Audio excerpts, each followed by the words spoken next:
Quem acha que o Neymar tá no banco, o rapaz. Rapaz não, rapaziada, que é melhor.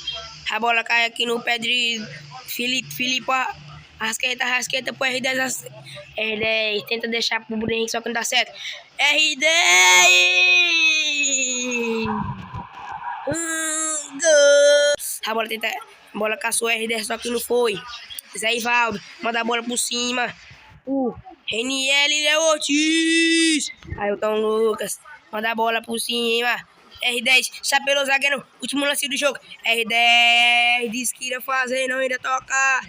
R10 preferiu tocar, que é melhor se fazer. E roubou o gol do cara. Não, R10, pra quê? Pra quê?